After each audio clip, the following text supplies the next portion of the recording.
to lean against excessive credit expansion and the resulting buildup of non-inflationary pressures imbalance in the economy. Conclusion: central banks work along with governments to address the unfolding crisis of 2007 and 2009, the Depression.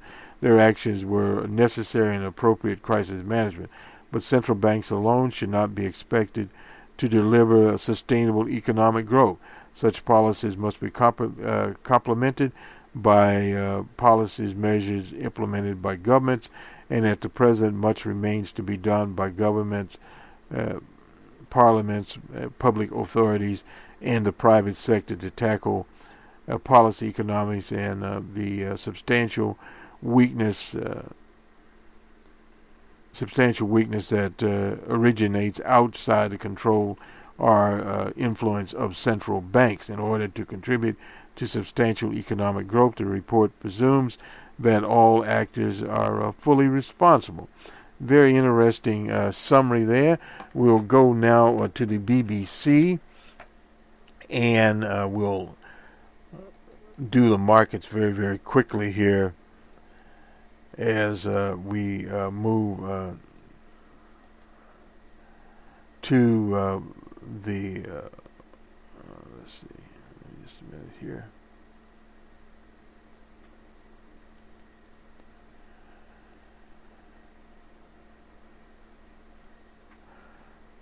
Let's take just a minute. Oh, here we go.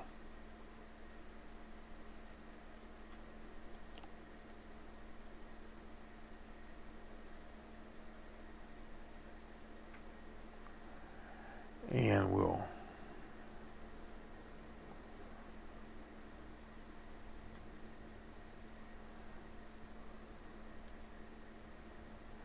just go ahead and do the market data here very quickly. The BBC Global 30 40.35. This is on Friday unless otherwise noted. On the FTSE at 21.44. This is on Friday. In Amsterdam, they were at 0 and not 43 in the negative zone there. In Frankfurt, 103.53. That's the DAC. In Paris, they were at 25.48. In Brussels, 6.59. In Madrid, 128.40. In Zurich, 6.0 and not 4. In Moscow on Friday, 44.71. In Johannesburg, they were down to 94.82. In Bombay, 233.70. In Karachi, 370.47. And in Lahore, 61.70. In Colombo, 10.41. In Tehran on Wednesday at 180. In Sydney, 67.80. The Nikkei on Friday was at 297.50. The Hang Seng in Hong Kong, 103.89. In Shanghai, 39.79. In New York, they were at 33.74 on the Dow, and the Nasdaq was at 19.68. The Merc 1.46, and in San Pablo 231.85, and in Mexico 298.68. A good day for markets all over the place. And let's look at commodity prices very quickly as we round out the report here. Brent crude was down 56 cents on Friday at $52.49.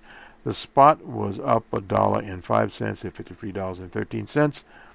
West Texas Intermediate was down 14 cents, resting at $49.49. T-Boone Pickett jumped for joy. He remembers literally $15 a barrel oil. Gold was up $8.20 at $1,151.50 on the Forex. Dubai gold futures down $5.60 at $1,139. And we'll take a brief look at the Euronext light futures. Cocoa was down $7. Let's see. Corn futures were up $1.50. Robusta coffee was up 75 cents. The Bloomberg Commodity Index 0.66 there, and that's where Bloomberg was on Friday, and it was 91.0, not 1. This will do it for us. For those in business, have a productive week. For the consumer, keep your eye on the prize, and hopefully we shed a little light on where monetary policy is going and what the Fed intends to do. And at this point, the Fed is fixated on December, and a lot will depend on a number of reports that will be out. We don't expect they'll do anything in the October meeting, but again, you have to look at a fixation in American financial or economics or macroeconomics in terms of inflation, and that has been a story of inflation to be low. But in our opinion, in this particular situation, the federal rate, target rate is 2%. It could go 2.5 or 3% to pull the slack out of this economy. Running a little higher inflation would not hurt anything, period. But again, there are countervailing arguments, or opposing arguments, I should say, for some. But there's a problem when the markets get a confusion. And remember, much of the commodities market, virtually all, is just purely speculation. So all goes up, and at the same time, there are gluts out there. We did look at the well numbers today, but we'll do that next week and keep an eye on how much surplus petroleum product is around.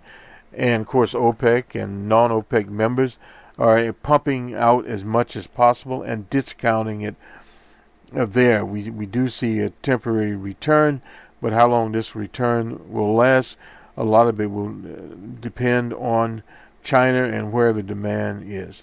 Good day.